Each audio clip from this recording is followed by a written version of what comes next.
Hello everyone, welcome back to your favourite channel definite success Pathshala. मैं हूं आपकी biology mentor doctor Ritika Bhardwaj. हमने last session में जो देखा था वो क्या था? वो था first lecture for the chapter living world and this is the second lecture. Last lecture में हमने डिस्कस किया था about the living organisms, what is living and the characteristics of living organism। आज के लेक्चर में हम कंटिन्यू करेंगे अपने चैप्टर को और पढ़ेंगे बहुत मजेदार से कुछ टॉपिक्स। तो अपनी एनसीईआरटी साथ में रखनी है, नोटबुक साथ में रखनी है, पेन पेंसिल, और फिर स्टार्ट कर देना है लेक्चर को। So quickly starting the lecture number 2 for living world, let's discuss the first thing that is diversity. The most important thing सारी चीजों को समझने के लिए जो पहला वर्ड है that is biodiversity. That is biodiversity.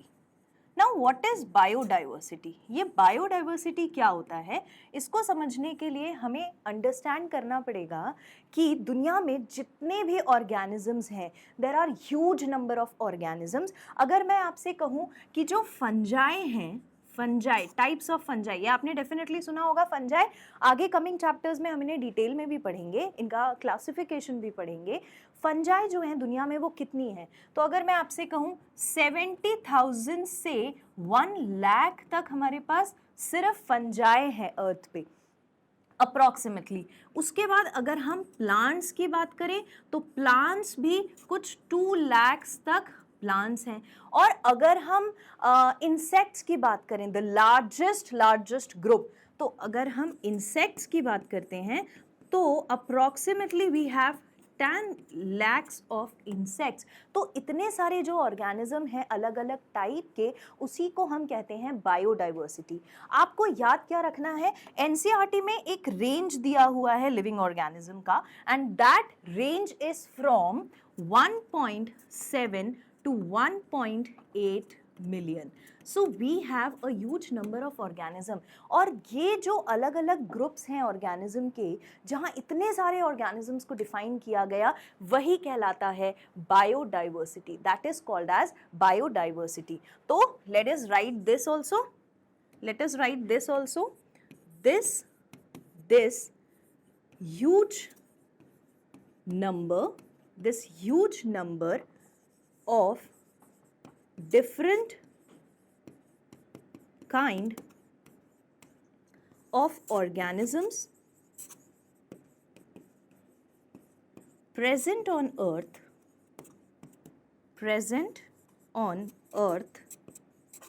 is biodiversity. The first thing NCERT talks about is biodiversity। अब बात ये आती है कि क्या स्टार्टिंग ऑफ द वर्ल्ड से ही हम इन सारे ऑर्गेनिजम्स को जानते थे? क्या हमें पता था कि प्लांट्स कौन है? क्या हमें पता था कि फंजाई कौन है? क्या हमें पता था कि इंसेक्ट्स कौन है और किस किस टाइप के हैं? नहीं, हमें कोई नॉलेज नहीं था कि कौन से ऑर्गेनिजम्स को किस ग्रुप में रखना है। तो later on we started classifying, we started identifying the organism. धीरे धीरे हमने ऑर्गेनिजम्स को पहले पहचाना, उनका नाम आइडेंटिफाई किया, उनको आइडेंटिफाई करने के बाद नाम दिया, यानी कि नॉमेनक्लेचर, क्लासिफिकेशन किया, और धीरे धीरे उसका कैरेक्टराइजेशन किया। उसके बाद हमने देखा कि जब हमने इतनी सारी चीज़ें कर ली, मतलब हमने पहले आइडेंटिफाई भी कर लिया, फिर हमने उसका नाम भी रख दिया, फिर हमने उसको क्लासिफाई भी कर दिया, और उसके बाद हमने उसके कैरेक्टर्स पढ़ लिए, तब जाके कहीं हमने ये देखा कि जितने भी ऑर्गेनिजम्स हैं उनका आपस में एक दूसरे से क्या रिलेशनशिप है। So that is called as evolutionary relationship. और ये सारी पढ़ाई करने के बाद फिर एक ग्रुप बनाया गया विच इज काइंड, मतलब जो ग्रुप है वो अलग अलग टाइप का बनाया गया।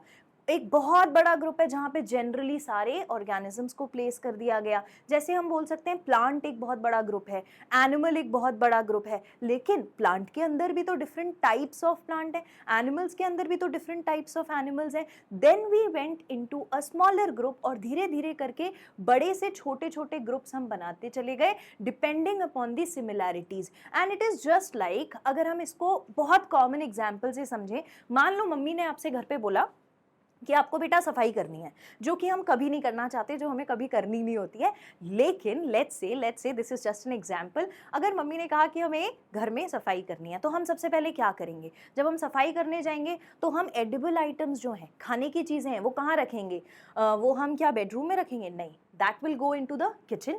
तो हम सारी खाने की चीज़ें उठा करके कहाँ रख देते हैं? किचन में। और अगर हमारी बुक्स रखी हैं तो उसको हम कहाँ रखेंगे? किचन में? नहीं, that will go into your study room. वो आप ले जाकर सारी पढ़ने की चीज़ें, बुक्स हैं, कॉपीज़ हैं, पेंसिल है, पेन है, इरेजर है, शार्पनर है, स्टेपलर है, everything will go into your life, मतलब जहाँ पर भी आप पढ़ने वाले हैं, या study room.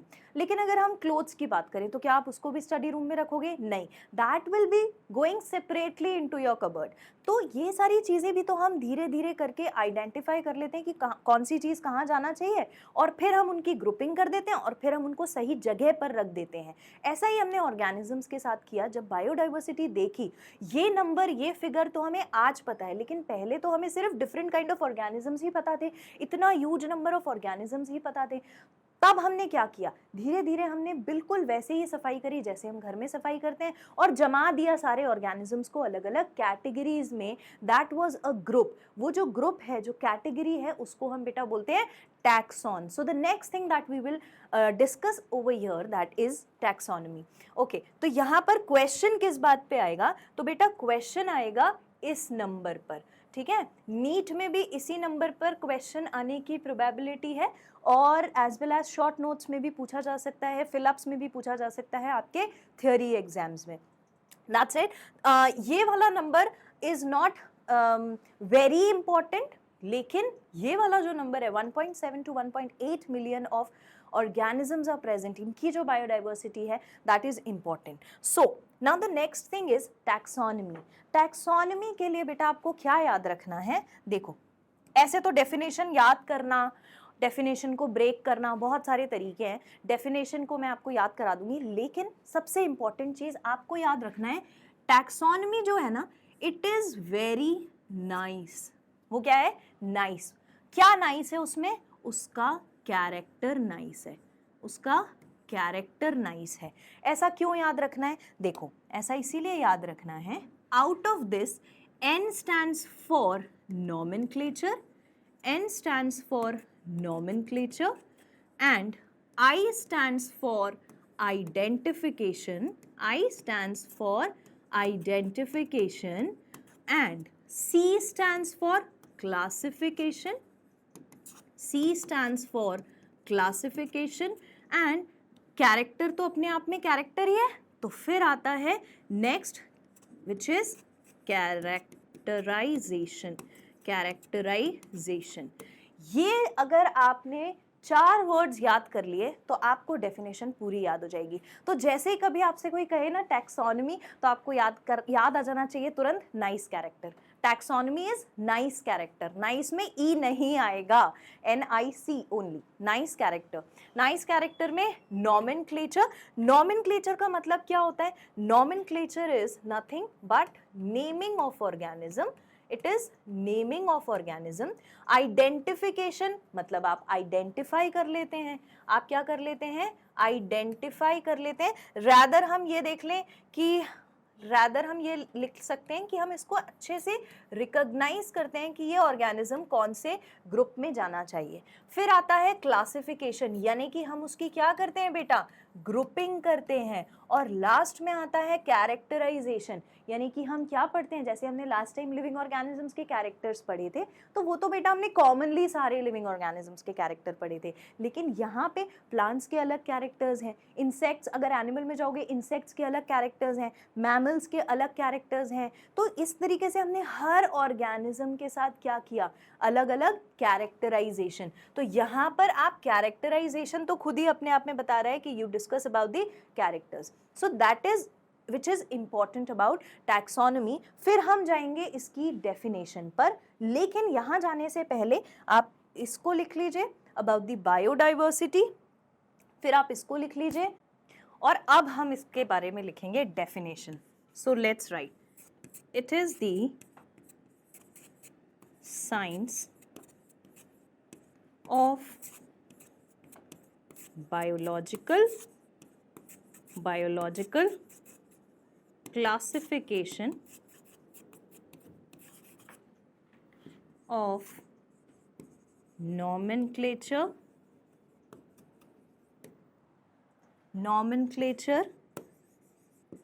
identification,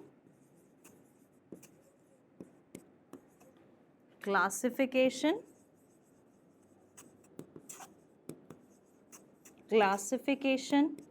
and characterization to find the relationship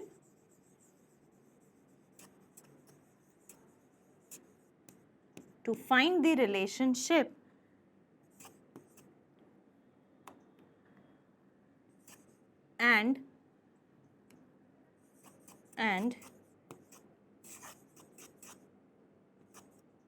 form groups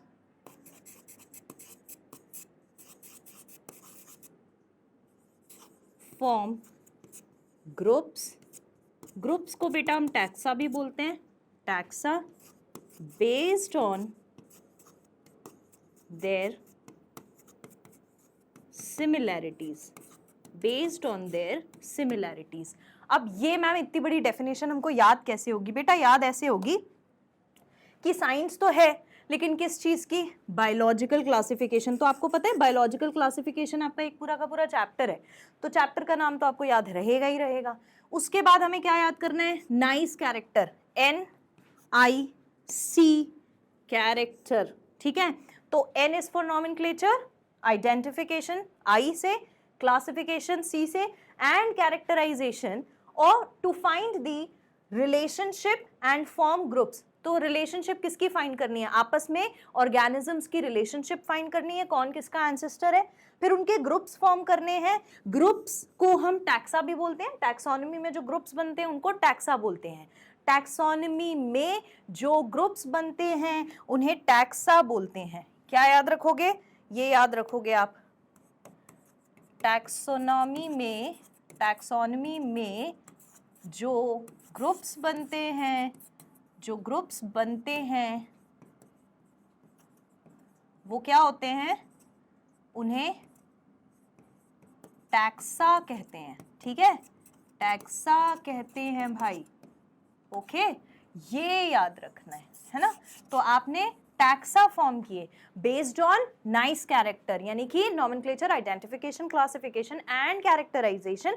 और फिर आपने ये जो ग्रुप्स फॉर्म किए ये कैसे फॉर्म किए? खाने वाली चीजें खाने की जगह रखी थी, पढ़ाई वाली चीजें पढ़ाई की जगह रखी थी, मतलब कि जहाँ पे स्टडी करते हो आप। फिर आपने कपड़े कपड़ों की जगह रखे थे, तो आपने उन्हें कहाँ रखा? Based on their similarities. तो आप जो भी ग्रुप बनाओगे वो कैसे बनाओगे? ऑर्गेनिजम्स के बीच में सिमिलैरिटीज देख करके बनाओगे। Is that clear? So that is all about taxonomy. The next thing is, अब हम क्या करेंगे बेटा? अब हमने ये जो नाइस कैरेक्टर याद किया है, इसको हम एक एक करके इनके बारे में सब कुछ पढ़ेंगे। यानी कि हम पढ़ेंगे नॉमेनक्लेचर क्या होता है, फिर हम पढ़ेंगे कि आइडेंटिफिकेशन क्या होता है, फिर हम पढ़ेंगे कि क्लासिफिकेशन क्या होता है। यस, ये सारे हमें अलग अलग से पढ़ने हैं। तो सबसे पहली चीज जो हम पढ़ेंगे वो है नॉमेनक्लेचर। तो देखो, नॉमेनक्लेचर इज जस्ट लाइक, मान लो घर पे किसी का नाम चीकू है, किसी का नाम टिंकू है, किसी का नाम रिंकी है, किसी को गुड़िया बोल रहे हैं, किसी को भैया बोल रहे हैं, लेकिन ये वाले नाम क्या आप क्लास में भी, अपने स्कूल में भी रख सकते थे? अपना नहीं रख सकते थे ना। तो स्कूल में अलग नाम होता है, फिर फ्रेंड्स कुछ और नाम रख लेते हैं। तो सोचो, हमारे आपस में ही हमने हर ऑर्गेनिज्म के, हर एक इंसान के 2-2, 3-3 नाम रखे हुए हैं। सही बात है या नहीं? ऐसा ही एनिमल्स के साथ, ऐसा ही प्लांट्स के साथ, यानी कि दुनिया में रहने वाले हर एक ऑर्गेनिज्म के साथ है। वो क्या है कि दुनिया में जितनी भी जगह है ना जहाँ पर भी वो ऑर्गेनिजम्स हैं, लेट्स से अगर हम प्लांट की बात करें, हम मैंगो की बात करें, हम किसी और वेजिटेबल की बात करें, तो सबके कॉमन नेम्स होते हैं। कोई लौकी बोलता है और उसी लौकी को कोई घिया बोलता है, तो ये दो अलग अलग नाम हो गए डिपेंडिंग अपॉन कहाँ पर बोले जा रहे हैं। अलग अलग जगह पर अलग अलग ऑर्गेनिजम्स के अलग अलग नाम होते हैं, लेकिन वो नाम ऐसे नहीं है जिसको हर ऑर्गेनिज्म पहचान ले। यानी कि अमेरिका में भी लोगों को पता रहे कि लौकी क्या है, घिया क्या है। सही बात है। तो जो नाम है वो ऐसा होना चाहिए कि कहीं पर भी आप उसके बारे में बात करो तो तुरंत पहचान में आ जाए कि अच्छा ये वो वाला ऑर्गेनिज्म है, ये वो वाला प्लांट है, ये वो वाला फ्रूट है, ये वो वाला वेजिटेबल है। उसके लिए हम क्या करते हैं? हम साइंटिफिक नेमिंग का एक क्राइटेरिया रखते हैं। क्यों? क्योंकि जब हम लेमैन टर्म्स में, मतलब कॉमन लैंग्वेज में नाम रखते हैं तो फिर बड़ा कंफ्यूजन होता है यार कि हर जगह पे अलग अलग नाम है एक ही चीज़ के लिए, तो इससे क्या होगा, कंफ्यूजन क्रिएट होगा। उस कंफ्यूजन को हटाने के लिए, कि कंफ्यूजन ना हो, इसके लिए ये सोचा गया, साइंटिस्ट ने डिसाइड किया कि हम ऐसा करें कि हम एक साइंटिफिक नेम रख दें हर चीज़ का, और वो साइंटिफिक नेम दुनिया के किसी भी कोने में आप बोलोगे तो आइडेंटिफाई किया जा सकता है कि किस ऑर्गेनिज्म की बात हो रही है। तो प्रॉब्लम ये थी, पहले प्रॉब्लम से स्टार्ट करते हैं। प्रॉब्लम ये थी कि जो यूजुअली कॉमन नेम होते थे सबकी अपनी अपनी लैंग्वेजेस में, जो कॉमन नेम्स होते थे उनकी वजह से क्या होता था बेटा, कंफ्यूजन होता था। Common names created confusion. क्यों उन्होंने कंफ्यूजन क्रिएट किया, क्योंकि हर जगह पे अलग अलग कॉमन नेम्स थे, ठीक है। Common names created confusion because the common name vary from place to place। एक जगह से दूसरी जगह जाओगे तो नाम बदल जाएगा, सही बात है कि नहीं, ठीक है। तो इस कंफ्यूजन को हटाने के लिए to remove the confusion of common names,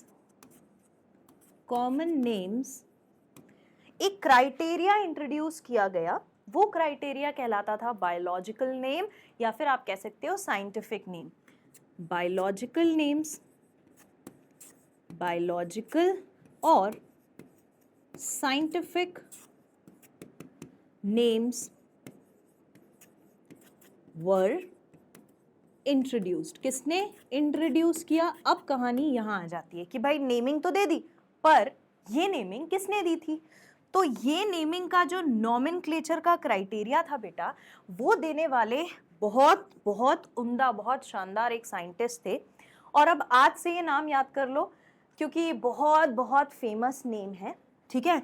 so it was given bye nomenclature का, अच्छा साइंटिफिक नेम नहीं, नॉमेनक्लेचर वाज इंट्रोड्यूस्ड बाय, ठीक है। नॉमेनक्लेचर का जो कंसेप्ट है, ये किसने बताया कि यार इतना कंफ्यूजन हो रहा है, ऐसे करो बायोलॉजिकल नेम रख देते हैं, ये बताया nomenclature was given by sir Carolus Linnaeus. Carolus Linnaeus sir थे। ये कौन थे? तो इनके बारे में सबसे पहले तो आप याद कर लो, मैंने कहा बहुत शानदार, बहुत बड़े साइंटिस्ट थे। इन्होंने टैक्सोनॉमी पे बेसिकली बेटा बहुत सारा काम किया था। तो इन्हें कहा जाता था फादर ऑफ टैक्सोनॉमी, इन्हें कहा जाता था फादर ऑफ टैक्सोनॉमी। अब क्वेश्चन पूछेंगे नीट में भी कि फादर ऑफ टैक्सोनॉमी कौन होते हैं, या फिर आपके शॉर्ट नोट्स में पूछा जा सकता है। और ये जो फादर ऑफ टैक्सोनॉमी है, ये आप जानते हो कहाँ के थे? ये स्वीडिश थे, ये थे स्वीडिश और नेचुरलिस्ट थे, ये नेचुरलिस्ट थे, ठीक है। और इन्होंने क्या किया था, इन्होंने दो बड़ी फेमस बुक्स लिखी थी। और वो बुक्स कौन कौन सी थी?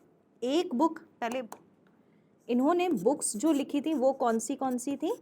तो बुक थी इनकी दो, एक प्लांट के लिए और एक एनिमल के लिए। पहली बुक का नाम था सिस्टमा नेचुरे। जल्दी से याद कर लो, अभी याद कर लो, सिस्टमा नेचुरे। वहाँ पे जगह नहीं है, मैं इसको इस साइड लिख देती हूँ, ठीक है। सिस्टमा नेचुरे,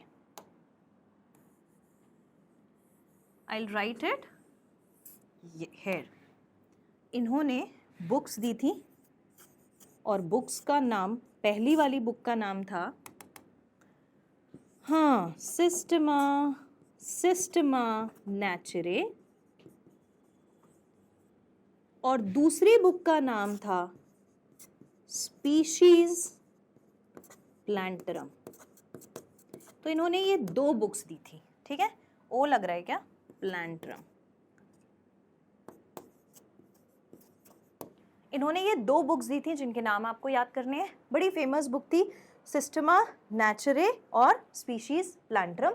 किसने दिया था? सर कार्लस लीनियस ने। किसने दिया था? सर कार्लस लीनियस ने। तो ये हैं बहुत important scientist.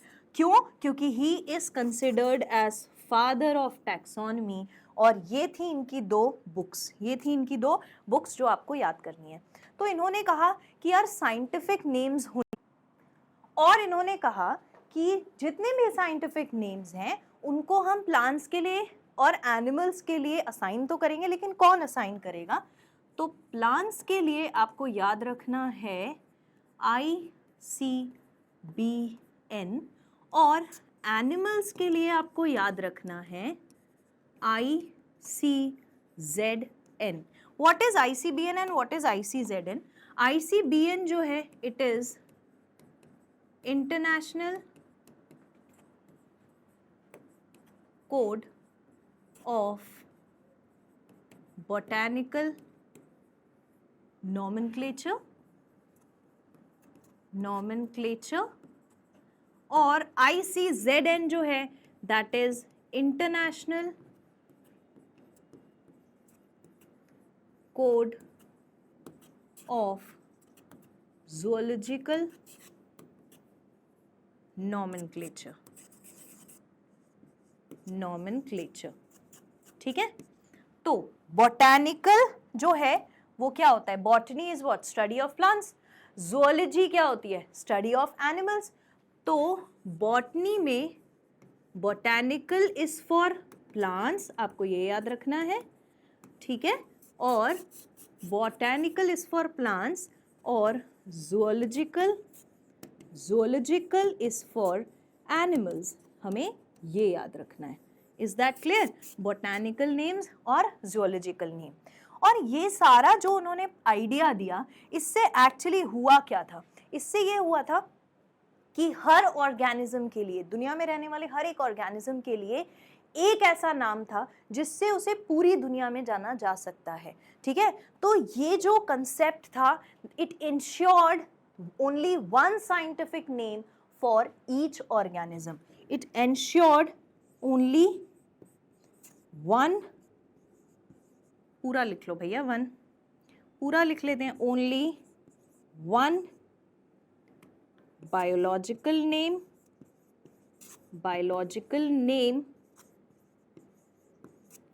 for all the organisms, for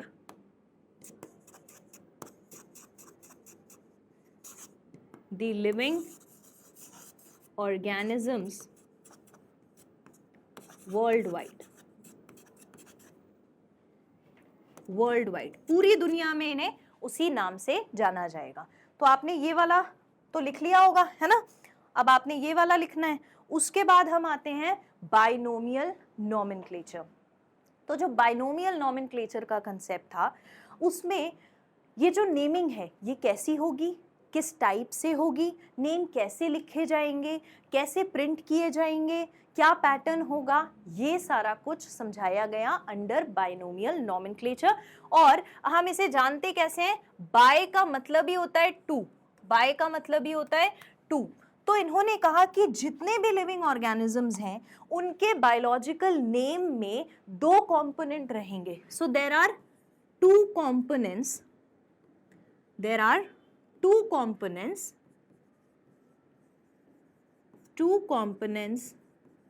of biological name। ठीक, दो कंपोनेंट है, दो हिस्सों में रहेंगे। पहला कंपोनेंट जो रहेगा वो क्या रहेगा, और दूसरा जो रहेगा वो क्या रहेगा? तो पहले हम बेटा लिखेंगे हर ऑर्गेनिज्म का जेनेरिक नेम। पहले हम लिख देंगे जेनेरिक नेम। जेनेरिक मतलब हम पहले लिखते हैं जीनस का नाम। पहले हम क्या लिखते हैं? जीनस का नाम। जीनस भी एक ग्रुप ही है, लेकिन थोड़ा बड़ा ग्रुप है कंपैरेटिवली। जो सबसे लास्ट ग्रुप होता है वो होता है स्पीशीज, जो कि होता है बहुत छोटा ग्रुप। आगे हम पूरी कैटेगरीज टैक्सोनॉमिक कैटेगरी में डिस्कस करेंगे। तो नेक्स्ट जो नाम होगा it will be specific epithet, यानी कि स्पीशीज का नाम हम मेंशन करेंगे। पहले हम जीनस लिखेंगे और उसके बाद हम उस ऑर्गेनिज्म की स्पीशीज लिखेंगे। तो हर ऑर्गेनिज्म का बायोलॉजिकल नेम जो है बेटा वो इसी तरीके से दिया गया। दो नाम होंगे, एक जेनरिक और दूसरा स्पेसिफिक एपिथेट, यानी कि स्पीशीज का नाम होगा। ठीक है, अब कैसे लिखेंगे हम इसको? हम इन दोनों वर्ड्स को मेंशन करेंगे और जो फर्स्ट लेटर होगा, यहीं पे लिख देती हूं मैं, जो फर्स्ट लेटर होगा यानी कि generic name, it will always start with capital letter, it will always start with capital letter, हमेशा कैपिटल लेटर से लिखेंगे। और जो स्पीशीज का नाम होगा it will start with small letter always, हमेशा ये स्मॉल लेटर से लिखा जाएगा। फिर इन्होंने बताया कि यार इसके लिए ना कुछ रूल्स होने चाहिए, कुछ रूल्स होने चाहिए किसके लिए? नेमिंग के लिए, ताकि दुनिया में हर ऑर्गेनिज्म उसी तरीके से नाम लिखे। तो रूल्स ऑफ नॉमेनक्लेचर दिए गए, रूल्स ऑफ नॉमेनक्लेचर दिए गए। उन रूल्स के अकॉर्डिंग क्या कहा गया? देखो, सबसे पहली बात आई कि कौन सी लैंग्वेज में हम नाम रखेंगे। तो अगर आप हिंदी की बात करो, अगर आप इंग्लिश की बात करो, मराठी की बात करो, कोई भी लैंग्वेज आप ले लीजिए, जो भी आप बोलते हैं, सबकी बेटा मदर टंग अलग अलग होती है। उसके बाद हर जगह के हिसाब से उसकी लैंग्वेज भी अलग अलग होती है। और it is not only about small areas, लेकिन दुनिया में तो बहुत बहुत बड़े बड़े वाइड एरियाज हैं जहाँ पर अलग अलग टाइप की लैंग्वेज बोली जा रही है। तो फिर कौन सी लैंग्वेज सही रहेगी? इनफैक्ट इंग्लिश में भी बहुत सारा डिफरेंस है। और बेटा जो लैंग्वेज जितनी ज़्यादा बोली जाती है वो उतनी ही ज़्यादा धीरे धीरे करके इवॉल्व होती चली जाती है, यानी कि उसमें नए नए टर्म्स इंट्रोड्यूस होते जाते हैं हर बार डिक्शनरी में। और अब तो जो ज़माना है आप लोगों का, राइट, वहाँ पर जितने भी आप देखो, जितने भी लोग इंग्लिश बोल रहे हैं बेटा, सब लोग उसको शॉर्ट करके ही बोल रहे हैं, है ना। हाउ आर यू डूइंग क्या हो गया है? How you doing, what are you doing, what are you up to हो गया है व्हाट्सएप, राइट। तो ये जो हमने क्या किया, ये हमने छोटे छोटे हम एक दूसरे को एब्रीविएशन फॉर्म में हम एक दूसरे से बात करते हैं। एज सून एज पॉसिबल को हम एसएप लिखने लग गए हैं। तो हर बार नई नई चीज़ें इवॉल्व होती रह रही हैं उन लैंग्वेजेस में जो लैंग्वेज ज़्यादा यूज़ हो रही हैं। अब हम क्या करें? तो इसके लिए उन्होंने एक ऐसी लैंग्वेज चूज़ करी जो लैंग्वेज डेड लैंग्वेज है, यानी कि दुनिया में कहीं भी बोली नहीं जाती। तो उन्होंने कौन सी लैंग्वेज चूज़ करी? The language was Latin language, Latin language उन्होंने यूज़ करी। और फिर उन्होंने बताया हर बार नाम आप किस में लिखोगे? लैटिन लैंग्वेज में। फिर उन्होंने ये बताया कि आप जब भी नाम लिखोगे ना, तो आप उसको लिखते वक्त अलग क्राइटेरिया फॉलो करोगे, टाइप करते वक्त अलग क्राइटेरिया फॉलो करोगे। यानी आप जब भी इसे प्रिंट करोगे तो हमेशा कौन सी लैंग्वेज में प्रिंट करेंगे? आप हमेशा आप इसे प्रिंट करेंगे इटैलिक्स में, इटैलिक्स में। ठीक है, तो आपने जब भी टाइप किया होगा तो आपने देखा होगा इटैलिक्स, और अब तो व्हाट्सएप में भी इटैलिक्स में टाइप कर सकते हैं, है ना। तो इटैलिक्स आप जानते ही हैं क्या है। तो ये कुछ क्राइटेरिया उन्होंने दिए। फिर उन्होंने कहा कि यार जब आप हाथ से लिख रहे हो तो फिर आप इटैलिक्स में तो नहीं लिख सकते हो राइटिंग लिटा लिटा के, तो फिर हम क्या करें? तो उन्होंने पता है क्या किया कि लिखने के लिए इतनी छूट है कि इटैलिक्स में लिखने की ज़रूरत नहीं है, आप जैसे लिख रहे हो आप वैसे ही लिखो। बस ये ध्यान रखो कि फर्स्ट लेटर कैपिटल होना चाहिए, किसका? जो जीनस लिखोगे। और स्पीशीज जब लिखोगे तो उसका फर्स्ट लेटर स्मॉल होना चाहिए। दोनों को अलग अलग लिखना है, पहले जीनस फिर स्पीशीज, यानी कि दोनों के बीच में आपको स्पेस छोड़नी है। और लिखने के बाद उसे अलग अलग अंडरलाइन करना है, एक साथ अंडरलाइन नहीं करना है। फॉर एग्जाम्पल जो मैंगो है, ठीक है, एग्जाम्पल हम लेते हैं किसका? मैंगो का। आपके एनसीईआरटी में भी यही एग्जाम्पल दिया है। मैंगो का जो बोटैनिकल नेम है दैट इज मैंजीफेरा इंडिका। तो मैंजीफेरा इंडिका जब मैं लिखूंगी तो मुझे इसको ऐसे अलग अलग अंडरलाइन करना है। तो यही वाला क्राइटेरिया सही है। अगर मैंने इसे एक साथ अंडरलाइन कर दिया या मैंने इसे मिलाकर लिख दिया, मैंजीफेरा इंडिका को मैंने अगर मिलाकर लिख दिया तो फिर वो गलत हो जाएगा। आप इसे इसी फॉर्मेट में हमेशा लिखेंगे। तो रूल्स ऑफ नॉमेनक्लेचर क्या क्या बताते हैं? रूल्स ऑफ नॉमेनक्लेचर क्या क्या बताते हैं उसके बारे में हम थोड़ी बात करते हैं। पहला, हमेशा बायोलॉजिकल नेम्स कौन सी लैंग्वेज में दिए गए? Names were given in Latin language and why they were given in Latin language? क्योंकि लैटिन लैंग्वेज एक डेड लैंग्वेज है। So the names were Latinised. ठीक है। उसके बाद जब भी आप बायोलॉजिकल नेम्स को प्रिंट करेंगे तो biological names are always printed in italics में ही आप इसे प्रिंट करेंगे हमेशा प्रिंट करते टाइम, तो इट इज इटैलिसाइज्ड। ठीक है। अच्छा, उसके बाद आता है next is when biological names will be written, when biological names will be written, जब भी आप इसे राइटिंग में लिखेंगे तो generic name starts with capital letter and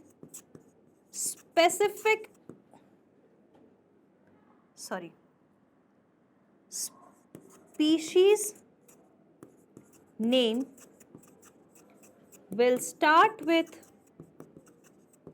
small letter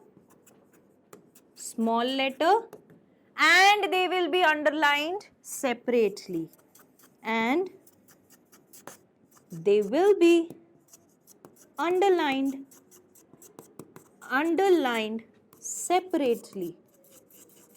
separately। आप इसे लिखने के बाद अलग से अंडरलाइन कर दोगे। ठीक है, इतनी बात क्लियर? तो एग्जाम्पल किसका लिया था हमने? मैंगो, एनसीईआरटी में भी वही दिया है, दैट इज मैंजीफेरा इंडिका। लिखने के बाद आप उसे अलग अलग अंडरलाइन कर लेंगे। तो कैसे करना है? ऐसे करना है। ठीक है, that is how you will write, ऐसे अंडरलाइन करना है। This is the correct way of writing. लेकिन इतना ही काफी नहीं है, एक और बात थी जो कि बहुत जरूरी थी, यहाँ जगह नहीं है, मैं नेक्स्ट स्लाइड में लिखती हूँ।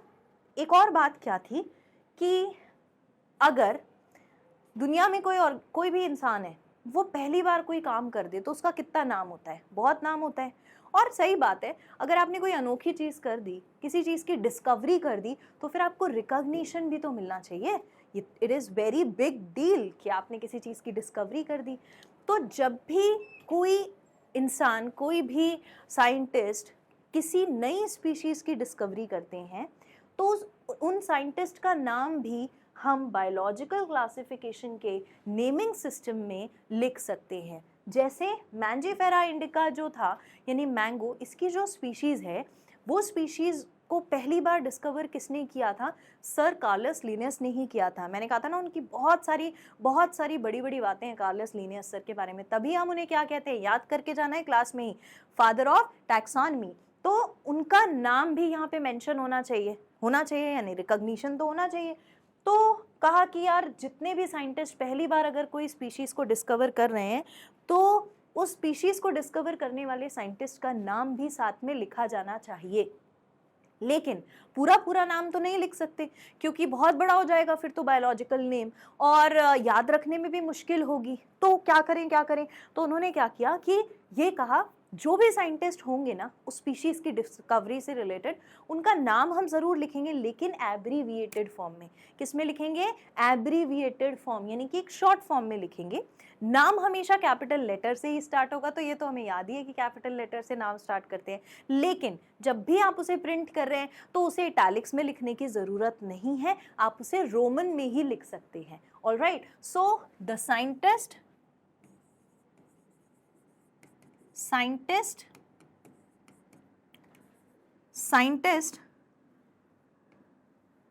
name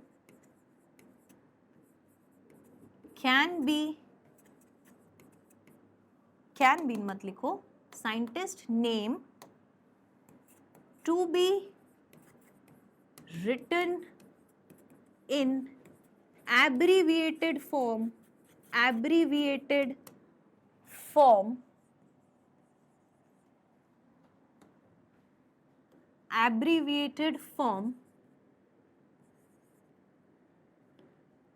the end of specific epithet and need not be italicized, यानी कि इटैलिक्स में लिखने की जरूरत नहीं है। It is to be written in Roman and shall start with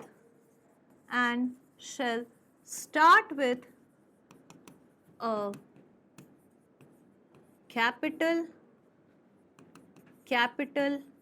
letter। तो अब इसका एग्जाम्पल क्या लोगे? Example is again mango. Mango क्या है बेटा? कॉमन नेम है, mango is common name. And इसका बायोलॉजिकल नेम क्या है? Mangifera indica. और इसको डिस्कवर करने वाले साइंटिस्ट थे लिनियस सर, तो उनका नाम है लिनियस। तो ये शॉर्ट फॉर्म, और ये हम इसको कर देंगे अंडरलाइन। इनको अंडरलाइन करने की जरूरत नहीं है, साइंटिस्ट के नेम को अंडरलाइन करने की जरूरत नहीं है। तो क्वेश्चन आपको नीट में भी मिलेगा, to identify the correct biological nomenclature for the following या for the mango, और फिर अलग अलग टाइप से अलग अलग पैटर्न में वहां पर लिखा होगा। और जब क्वेश्चन आपको मिलेगा और वो प्रिंटेड फॉर्म में है तो वहां पर कैसा होना चाहिए? जल्दी से कमेंट सेक्शन में मुझे लिख के बताओ। क्वेश्चन अगर आपको पेपर पे मिला है प्रिंट होके तो वो तो प्रिंटेड है, आपने हाथ से तो नहीं लिखा। अगर वो हैंडमेड पेपर नहीं है, जैसा कि स्कूल में मिल सकता है, तो अगर वो प्रिंटेड फॉर्म में पेपर है तब नेमिंग, बायोलॉजिकल नेम कैसा लिखा जाएगा, किस तरीके से लिखा जाएगा, फटाफट से कमेंट सेक्शन में मेंशन करना है। मैंने लास्ट सेशन में देखा था कि मैंने बीच बीच में आपसे क्वेश्चंस पूछे हैं, आपने मुझे बहुत सारे कमेंट्स किए, जिसके लिए I am very very thankful. मुझे बहुत अच्छा लगा कि आप लोगों ने उसे रिकॉग्नाइज किया and somewhere it boost me up. वो आप लोगों से ही मुझे भी एनर्जी मिलती है। लेकिन जो मैंने क्वेश्चन पूछे थे वो नहीं लिखे, उनके आंसर्स आपने नहीं लिखे हैं, तो इस बार छोड़ना नहीं है, भूलना नहीं है। जो क्वेश्चंस मैं बीच बीच में पूछती हूँ बेटा, उसके आंसर्स लिखते जाओ। क्या होता है, हम जितनी बार प्रैक्टिस करते हैं, at the end of the day, one fine day जब हम एग्जाम देने जाते हैं ना, वहाँ हमें यही सारी चीज़ें याद आ जाती हैं कि हमने वहाँ लिखा था, वहाँ देखा था, उन्होंने पढ़ाया था। और फिर आपके पास इतना सारा टाइम नहीं होता, तो यहीं पर एक प्रैक्टिस हो जाती है। ठीक है, तो आप मुझे लिख के बताओगे किस तरीके से प्रिंट होना चाहिए मैंजीफेरा इंडिका, अगर आपके क्वेश्चन पेपर में प्रिंटेड फॉर्मेट में आया है। All right, okay, so this is done. ये वाला हो गया है ना, तो ये आपने लिख लिया होगा, ये वाला भी लिख लिया होगा। इसको यहाँ पे लिख लेना 2 नेम्स, यहाँ पर आप लिख लेना 2 नेम्स। बाइनोमियल मतलब 2 नेम्स। ठीक है, ये हमने लिख लिया है। फिर हमने ये लिख लिया है rules of nomenclature, very important, theory में भी क्वेश्चन बनेगा रूल्स ऑफ नॉमेनक्लेचर पे से। ठीक है, उसके बाद हमने ये लिख लिया है साइंटिस्ट को कैसे लिखेंगे। फिर हम आते हैं आइडेंटिफिकेशन वाले टॉपिक पर। आइडेंटिफिकेशन पे जाने से पहले हम एक बार देख लेते हैं हमने क्या क्या पढ़ा है। हमने क्या क्या पढ़ लिया है अभी तक? बायोडाइवर्सिटी पढ़ लिया है, टैक्सोनॉमी पढ़ लिया है, नॉमेनक्लेचर पढ़ लिया है, फिर हमने नॉमेनक्लेचर को ही आगे और कंटिन्यू किया है, बाइनोमियल नॉमेनक्लेचर डिस्कस किया, रूल्स ऑफ नॉमेनक्लेचर डिस्कस किए हैं, और लास्ट में हमने क्या लिखा है, साइंटिस्ट जो हैं उनको हम कैसे मेंशन करेंगे उसके बारे में, उनका example which is very important. Now the next is identification. Okay, तो आइडेंटिफिकेशन होता क्या है? आइडेंटिफिकेशन होता है कि पहले आप नाम जान लो किसी का. जैसे आप कहीं पहली बार जाते हो, लेट्स से आप अपनी क्लास में पहली बार जाते हो, तो क्या आप उन सब लोगों को जानते हो जो वहाँ हैं? अगर आपने स्कूल चेंज किया है तो ऐसा नहीं होगा. अगर आपने अपना इंस्टीट्यूट चेंज किया है तो ऐसा नहीं होगा. रादर इसको भी छोड़ते हैं, हम एग्जाम्पल लेते हैं कि आप सब सिलेक्शन के बाद एक कॉलेज में जाते हैं. आपने 11th पास किया, 12th पास किया, आप पीसीबी के स्टूडेंट्स हैं, आपने नीट का एग्ज़ाम दिया, उसे क्वालिफाई कर लिया बहुत अच्छे रैंक से, और उसके बाद आप एक नए कॉलेज में चले गए. तो आपके कॉलेज में आप जिस क्लासरूम में गए वहाँ पर बेटा अलग अलग जगह से अलग अलग लोग आए हैं, राइट? तो सबसे पहला स्टेप क्या होता है? किसी का नाम जानना. जब आप किसी का नाम जान जाते हो, लड़कों के साथ अलग स्ट्रगल होता है नाम जानने का, वो बेचारे बहुत मेहनत करते हैं लड़कियों के नाम जानने के लिए. तो लड़कों ने नाम जानना एक अलग स्टोरी है, लेकिन क्लास में जाने के बाद सबसे पहले आपने सबके नाम जान लिए, फिर आप उन्हें आइडेंटिफाई करते हो. आइडेंटिफिकेशन में नाम जानने के बाद हम अलग क्या कर रहे हैं? क्योंकि नाम जानना तो नॉमेनक्लेचर हो गया, तो फिर हम आइडेंटिफिकेशन में क्या कर रहे हैं? आइडेंटिफिकेशन में हम क्या कर रहे हैं? हम ग्रुप्स फॉर्म कर ले रहे हैं. कैसे ग्रुप फॉर्म कर ले रहे हैं कि ये मेरे ये वो दोस्त हैं जो मेरे ही प्लेस से आए, लेट्स से भोपाल से ही आए हैं. तो सबसे पहले हमने वो क्राइटेरिया बनाया. ये वो वाले लोग हैं जो हमेशा लड़ाई करते रहते हैं, तो एक वो वाला आइडेंटिफिकेशन हो गया. फिर ये वो वाले लोग हैं जो मेरे ठीक ठाक फ्रेंड्स बन सकते हैं, जिनसे मेरा काम चल जाएगा. तो इस तरीके से हम लोगों को अलग अलग आइडेंटिफाई कर लेते हैं, और फिर हम उन लोगों को भी आइडेंटिफाई कर लेते हैं जिनके साथ हम दोस्ती नहीं रख सकते हैं, या जिनके साथ हम सिर्फ दोस्ती ही रख सकते हैं. ठीक है, तो identification is finding names, finding names and correct place of an organism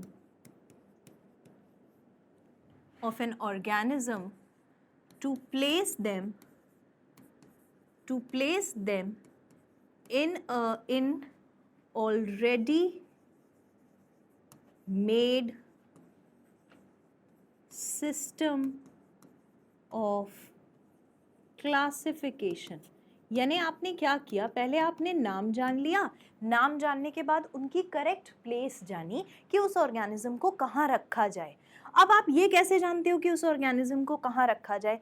मान लो आप कहीं घूमने गए, आपको कोई ऐसा स्ट्रक्चर मिला, ऐसा लिविंग ऑर्गेनिज्म का स्ट्रक्चर मिला जिसके पास लीव्स हैं, स्टेम्स हैं, लेकिन हाँ बहुत सुंदर वैसी प्रॉपर लीव्स नहीं है, लेकिन है लीव्स, ये आप समझ गए हो.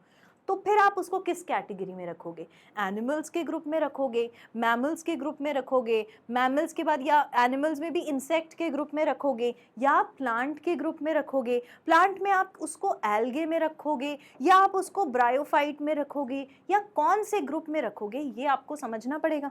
तो ये हम कैसे जानते हैं कि मान लो हमें कोई अननोन ऑर्गेनिज्म मिला, तो अब उसके पास हमारे पास बहुत सारे ग्रुप हैं. मान लो हमको कोई अननोन ऑर्गेनिज्म मिला ए, ठीक है, और हमारे पास जो ग्रुप थे वो ग्रुप 1 है, ग्रुप 2 है, ग्रुप 3 है और ग्रुप 4 है. तो इसको हम कौन से ग्रुप में रखें, कैसे आइडेंटिफाई करेंगे?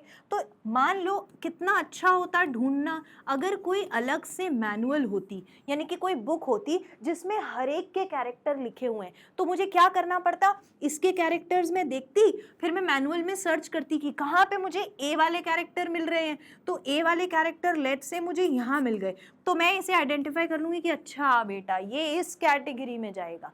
बात समझ में आई? तो क्या होता है, जब भी कोई अननोन ऑर्गेनिज्म आइडेंटिफाई करना होता है तो उस अननोन ऑर्गेनिज्म का हम कंपैरिजन करते हैं. किससे कंपैरिजन करते हैं? प्रीवियसली एग्जिस्टिंग ग्रुप्स से कंपैरिजन करते हैं. और वो ग्रुप्स की इंफॉर्मेशन कहाँ होती है? एक मैनुअल में होती है. वो कौन सी मैनुअल होती है? वो होती है बायोलॉजिकल मैनुअल. ये बिल्कुल वैसा है कि जैसे आपको इंग्लिश का कोई नया वर्ड मिला जिसको आप जानते नहीं हो क्या है, तो वर्ड जो इंग्लिश का मिला उसको आप डिक्शनरी में देखोगे और डिक्शनरी में फाइंड आउट करोगे कि कहाँ पर है ये वर्ड, और फिर अच्छा मिल जाएगा। अब उसमें भी कैटेगरी होती है ना, ए से स्टार्ट होने वाले, बी से स्टार्ट होने वाले, सी से स्टार्ट होने वाले। अब तो देखो ऐसे कि कोई भी डिक्शनरी यूज नहीं करता, सब लोग गूगल पे रिलाई करते हैं लेकिन it is exactly same. So to identify, yeah, to know the unknown organism, to know unknown organism can be identified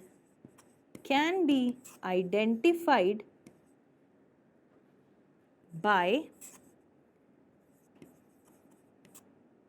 comparing it with previously existing groups. Previously existing groups के साथ compare करके हम उन्हें identify कर सकते हैं, ठीक है। और हम क्या करेंगे, the complete information about same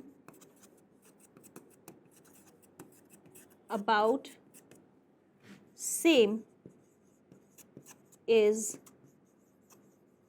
present in the biological manual। तो बायोलॉजिकल मैनुअल की आप हेल्प ले सकते हो, ठीक है।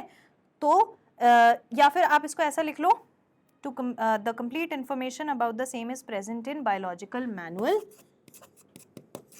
which helps in identification। जो किसमें हेल्प करती है बेटा, आइडेंटिफिकेशन करने में हेल्प करती है। That is how you identify, ठीक है। आइडेंटिफिकेशन में आपको बस दो बातें याद रखनी है कि it is about finding names and correct place of an organism, ठीक। जो मदद कौन करेगा आपकी, बायोलॉजिकल मैनुअल से आप हेल्प ले सकते हैं। Is that clear, biological manual से आप हेल्प ले सकते हैं। ये वाला आप लिख लीजिए, लिख लिया, okay. Now the next thing that we'll talk about is taxon and classification. तो बेटा अगर हमें क्लासिफिकेशन को समझना है, तो सबसे पहले हमें समझना होगा कि टैक्सॉन क्या होता है। क्या समझना होगा, टैक्सॉन क्या होता है। वैसे तो मैं आपको टैक्सा बता चुकी हूँ जब मैं टैक्सोनॉमी पढ़ा रही थी। टैक्सा कुछ नहीं होता, it is a group of similar organism. All living organisms are categorized into some taxa.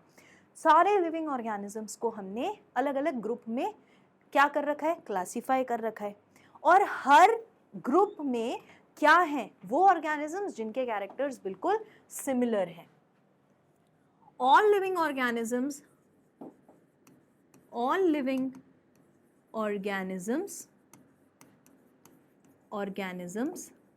are classified into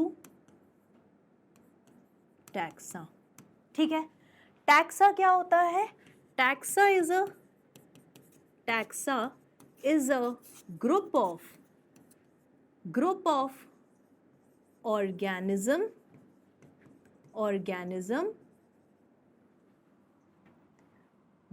organism based on their similarities,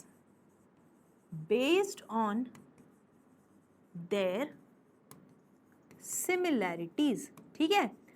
example अगर हम ले तो एग्जाम्पल के लिए हम क्या बात करेंगे, तुम सोचो तुम्हारे दिमाग में कौन कौन से ग्रुप्स आते हैं, प्लांट के आ रहे हैं, एनिमल के आ रहे हैं, जरा मुझे लिख के बताओ कमेंट में एग्जाम्पल्स क्या हो सकते हैं। लेट्स से डॉग्स, जो हर एक के घर में है मोस्टली, लेट्स से कैट्स, या फिर मैमल्स, ठीक है। मैमल्स के अलावा कौन सा ग्रुप ले लें, राइस, वीट, ये सब कुछ कॉमनली मिलने वाले ग्रुप्स हैं, ठीक है। राइस के अलग ग्रुप हैं, वीट का अलग है, मैमल का अलग है, कैट का अलग है, डॉग का अलग है, ये सब कुछ क्या है, all of these are nothing but taxa। Taxa का मतलब होता है बेटा ग्रुप, ठीक है। ये सब कुछ क्या है, टैक्सा है, ये सब कुछ ग्रुप्स हैं। अच्छा, अब क्या एक जैसे ही ग्रुप है, मतलब अगर हम देखें तो ये सारे तो एनिमल्स में आ गए, ये वाले प्रोडक्ट्स तो प्लांट में आ गए, तो जितने भी लिविंग ऑर्गेनिजम्स हैं उनमें ये जो ग्रुपिंग है इनके अलग अलग लेवल्स होते हैं। सबसे बड़ा ग्रुप, उससे छोटा ग्रुप, उससे छोटा ग्रुप, उससे छोटा ग्रुप, ऐसे अलग अलग क्या बने हुए हैं, लेवल्स बने हुए हैं। अब आपने लेवल्स किस बेसिस पे बनाए, लेवल्स में जैसे आपने एनिमल्स में कौन आ गया, एनिमल्स में सारे एनिमल्स आ गए, तो वो तो एक बहुत बड़ी कैटेगरी हो गई। लेकिन अगर मैं डॉग की बात करूं तो वो तो छोटी सी कैटेगरी है। ऐसे ही मैमल्स बहुत बड़ी कैटेगरी है, ऐसे ही कैट एक छोटी मतलब कंपैरेटिवली मैमल्स है तो छोटी कैटेगरी, लेकिन उसके अंदर भी कुछ हो सकते हैं टाइप्स। तो राइस हो गया, वीट हो गया, कैट हो गया, ये सब कुछ अलग अलग लेवल्स पर है, ये सब कुछ क्या है, अलग अलग लेवल्स पर है। तो all these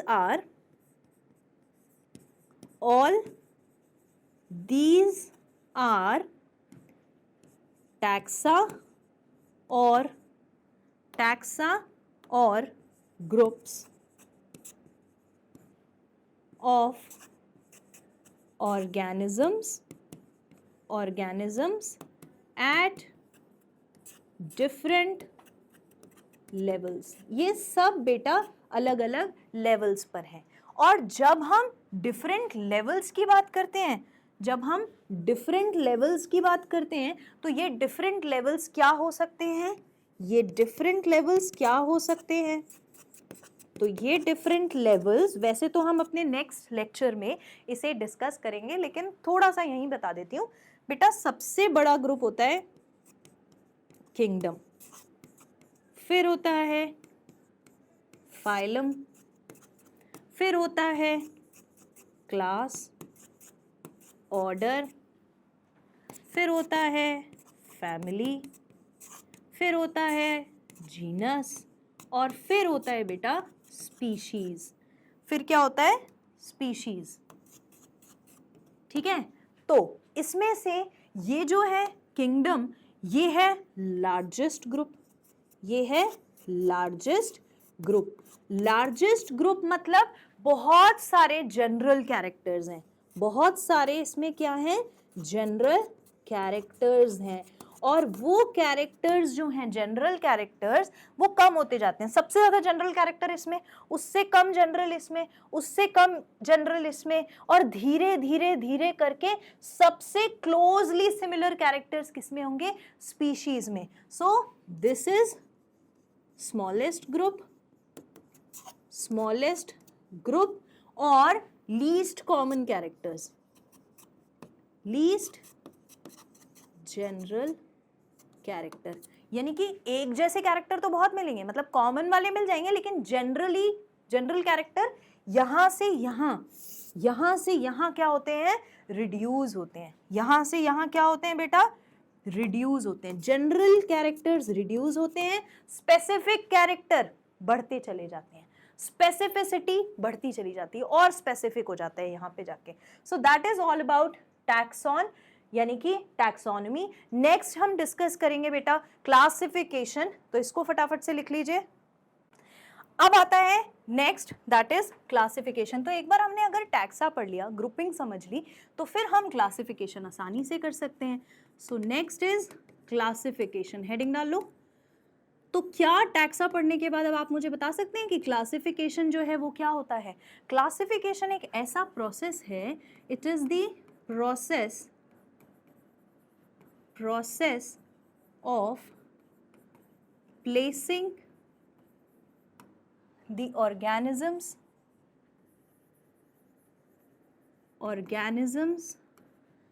into different groups यानी कि टैक्सा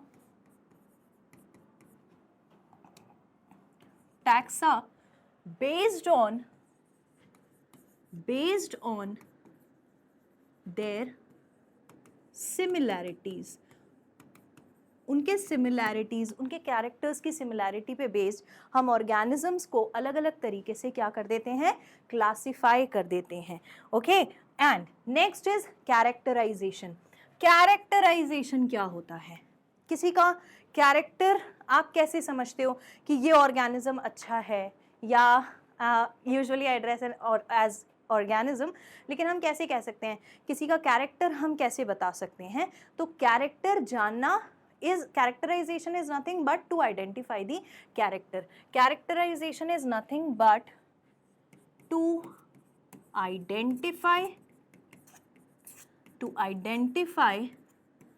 the character और character या फिर trait. ट्रेट आपको बेसिकली आगे जाकर और अच्छे से समझ में आएगा जब आप जेनेटिक्स पढ़ेंगे, जब आपको थोड़ा इसका इन्फॉर्मेशन मिलेगा कि क्या होते हैं ट्रेट्स और कैरेक्टर्स. बट अभी आप सिर्फ इतना याद रखिए, character is nothing but a type of trait only. तो टू आइडेंटिफाई द कैरेक्टर और trait of an organism is called characterisation. Of an organism is called characterisation. अब आपको कैरेक्टराइजेशन याद कैसे रहेगा? बात ये आती है कि हम इसे याद कैसे रखें. तो आपको क्या याद रखना है? आपको याद रखना है मर्फी एक अंकल हैं और वो साउथ इंडियन भी हैं. तो मर्फी अन्ना वो एम्ब्रॉयडरी करते हैं. लेकिन कैसे एम्ब्रॉयडरी करते हैं? इकोलॉजिकल, इको फ्रेंडली एम्ब्रॉयडरी करते हैं. बट वो हमेशा एम्ब्रॉयडरी कैसी करते हैं बेटा? उल्टी एम्ब्रॉयडरी करते हैं. तो आपको याद रखना है मर्फी अन्ना की इको फ्रेंडली एम्ब्रॉयडरी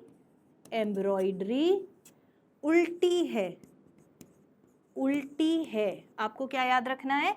जो हमारे मर्फी अन्ना है ना, वो एम्ब्रॉयडरी तो बढ़िया कर रहे हैं इको फ्रेंडली, लेकिन वो एम्ब्रॉयडरी हमेशा उल्टी करते हैं. मैडम क्या सिखा रहे हो? ये क्या नया आ गया? ये हमें याद रखने में हेल्प करेगा. ठीक है, तो to identify the character of trait of an organism, कौन से कैरेक्टर्स आइडेंटिफाई करने हैं? तो वो टाइप ऑफ कैरेक्टर्स क्या हैं? टाइप ऑफ कैरेक्टर्स क्या क्या हैं बेटा? तो मर्फी इज मॉर्फोलॉजी, ठीक है, और दूसरा है अन्ना इज एनाटमी, और फिर क्या है? Eco friendly is ecological character की जगह आप लिखो इंफॉर्मेशन, इकोलॉजिकल इंफॉर्मेशन. ठीक है, फिर है एम्ब्रॉयडरी मतलब एम्ब्रियोलॉजी, और फिर है लास्ट उल्टी है. तो उल्टी के लिए fifth point is ultra structures. Madam इनका क्या मतलब होता है? तो बेटा जो मर्फी है ना, मॉर्फोलॉजी, इसका मतलब होता है एक्सटर्नल फीचर्स. इसका मतलब होता है एक्सटर्नल फीचर्स. जैसे अगर हम प्लांट्स को देखें तो प्लांट को हम कैसे पहचानते हैं? उसमें लीफ, स्टेम, फ्रूट है, तो आप उसे कभी एनिमल नहीं बोलोगे, उसे क्या बोलोगे? प्लांट. मतलब एक्सटर्नल फीचर्स देख करके कैरेक्टराइजेशन करना. एनाटमी का मतलब होता है बेटा इंटरनल फीचर्स, यानी कि बेटा बॉडी के अंदर के फीचर्स. ठीक है, फिर होता है इकोलॉजिकल इंफॉर्मेशन, मतलब इकोसिस्टम में कहाँ वो ऑर्गेनिज्म कैसे रह रहा है, किसके साथ उसकी क्या रिलेशनशिप है, दो ऑर्गेनिजम्स के बीच का क्या रिलेशनशिप है, वो कैसे सारी चीज़ें मैनेज कर रहा है एक इकोसिस्टम में. फिर है एम्ब्रियोलॉजी, मतलब फ्यूजन. हमने सेक्सुअल रिप्रोडक्शन पढ़ा था लास्ट क्लास में, अपने लेक्चर में. वहाँ पे हमने सेक्सुअल रिप्रोडक्शन में कहा था गैमीट का फॉर्मेशन, उसके बाद फर्टिलाइजेशन, उसके बाद जाइगोट का फॉर्मेशन, और जाइगोट के बाद एम्ब्रियो बनता है, एम्ब्रियो से पूरा का पूरा बॉडी बनता है. तो वो एम्ब्रियोलॉजी कैसी है, किस तरीके से, कौन कौन से स्टेप्स के बाद एक ऑर्गेनिज्म की बॉडी बनी, वो है एम्ब्रियोलॉजी. फिर होता है ultra structure is nothing but the cell structures. Structures कैसे हैं इसके बारे में स्टडी करना। ऑलराइट, तो ये हो गई हमारे कैरेक्टर्स। तो आपको क्या याद रखना है? Murphy, Murphy is for morphology, morphology, ठीक है। और Anna is for anatomy, Anna is for anatomy. Eco friendly मतलब eco friendly stands for ecological. Embroidery stands for embryology, embroidery stands for embryology. उल्टी स्टैंड्स फॉर अल्ट्रा स्ट्रक्चर। आपको इस तरीके से याद रखना है। मर्फी अन्ना की इको फ्रेंडली एम्ब्रॉयडरी उल्टी है, वो एम्ब्रॉयडरी तो करते हैं लेकिन वो हमेशा कैसी एम्ब्रॉयडरी करते हैं? उल्टी पुल्टी, ठीक है। तो कैरेक्टराइजेशन क्या होता है? किसी ऑर्गेनिज्म का कैरेक्टर जानना। कैरेक्टर क्या क्या जानना पड़ते हैं? बाहर से कैसा है? मॉर्फोलॉजी। अंदर से कैसा है? एनाटॉमी। फिर इकोलॉजिकल इंफॉर्मेशन। फिर है एम्ब्रियोलॉजी, मतलब कैसे डेवलपमेंट होता है बॉडी का। और फिर है अल्ट्रा स्ट्रक्चर, यानी कि सेल के स्ट्रक्चर्स कैसे हैं।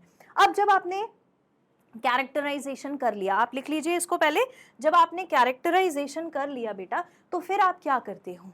जब आप एक बार किसी ऑर्गेनिज्म के कैरेक्टर्स जान लेते हो, तो based on their similarities, based on their relationships among them, आप उन ऑर्गेनिजम्स को एक कैटेगरी बनाकर रख लेते हो, एक ग्रुप बनाकर रख लेते हो, एक टैक्सा बनाकर रख लेते हो, ठीक है। And the most important thing, हमने क्या क्या पढ़ा? हमने पढ़ा नॉमेनक्लेचर, हमने पढ़ा आइडेंटिफिकेशन, हमने पढ़ा क्लासिफिकेशन, हमने पढ़ा characterisation. All these form a process of taxonomy, ठीक है। तो इसका मतलब क्या है? हमने पढ़ा था nice character, nice character, nice character. इनको हमने एक एक करके अलग अलग पढ़ लिया है। जब हमने इनको एक एक करके अलग अलग पढ़ लिया है, तो फिर हम इसे कंक्लूड कैसे करेंगे कि जो नॉमेनक्लेचर है, नॉमेनक्लेचर है, आइडेंटिफिकेशन का प्रोसेस है, आइडेंटिफिकेशन का प्रोसेस है, और क्लासिफिकेशन का प्रोसेस है, क्लासिफिकेशन का प्रोसेस है, एंड कैरेक्टराइजेशन है, कैरेक्टराइजेशन है, are the process of taxonomy. किसके प्रोसेस हैं ये? टैक्सोनॉमी के प्रोसेस हैं, ठीक है। और जो आपने कैरेक्टराइजेशन अभी अभी पढ़ा है, इस कैरेक्टराइजेशन में आप क्या क्या देखते हो? इस कैरेक्टराइजेशन में आपको याद रखना है कि हम क्या करते हैं? Based on the similar characters and relationships among the organisms are grouped into different categories. उनका टैक्सा बनाया जाता है, ठीक है। based on similar characters,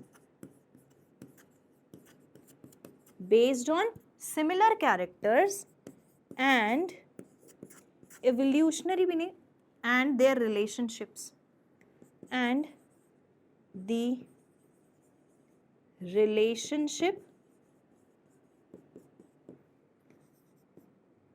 relationship between them, the organisms are grouped या फिर उनका टैक्सा बनाया जाता है, ठीक है। ऑलराइट, फिर हो गया ये सारा कुछ। अगर हम कर लें, यानी कि ये नाइस कैरेक्टर अगर हम पता कर लें किसी ऑर्गेनिज्म का, तो वो क्या कहलाता है बेटा? वो कहलाता है taxonomy, which is most important. फिर आता है systematics, that is the last topic for today. Systematics जो वर्ड है बेटा, ये कैसे आया है? सिस्टमैटिक वर्ड आया है एक वर्ड सिस्टमा से। कौन से वर्ड से? सिस्टमा से। ये जो वर्ड है सिस्टमा, ये एक लैटिन वर्ड है जिसका मतलब क्या होता है? सिस्टमिक क्लासिफिकेशन, जिसका मतलब होता है सिस्टमिक क्लासिफिकेशन। यानी इसमें हम क्या कर रहे हैं? इसमें हम पूरा टैक्सोनॉमी का प्रोसीजर फॉलो करेंगे, फिर हम देखेंगे जो अपने एवोल्यूशनरी रिलेशनशिप्स हैं वो कैसे हैं, मतलब किससे किसका एवोल्यूशन हुआ है, वो अगर हम टैक्सोनॉमी के साथ साथ आइडेंटिफाई कर लें तो वो कहलाता है बेटा systematics. So systematics includes taxonomy and evolutionary relationships. It is the identification of organism, the characterization of organism, the classification of organism, the nomenclature of organism based on the similarities followed by the evolutionary relationship, और फिर उनकी अगर grouping की जाए तो उसे हम क्या बोलते हैं, सिस्टमैटिक्स कहते हैं। तो आप बिल्कुल याद कर सकते हो कि systematics is nothing but taxonomy plus the relationship among the organisms, that is called as systematics। यानी हम पूरा टैक्सोनॉमी फॉलो करके जब रिलेशनशिप्स भी पढ़ लेते हैं ऑर्गेनिजम्स के तो उस पूरे को हम मिलाकर बोलते हैं सिस्टमैटिक्स, और सिस्टमैटिक्स का मतलब होता है सिस्टमिक क्लासिफिकेशन। एक बिल्कुल सिस्टमैटिक क्लासिफिकेशन अगर हम करें तो that is called as systematics. आप इसको भी नोट कर लीजिए और फिर एक डेफिनेशन लिख लीजिए which says it is a study of organisms,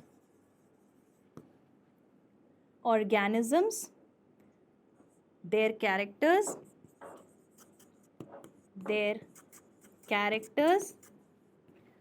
diversity among them, diversity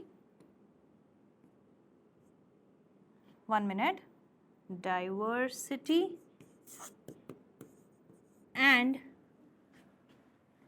the relationships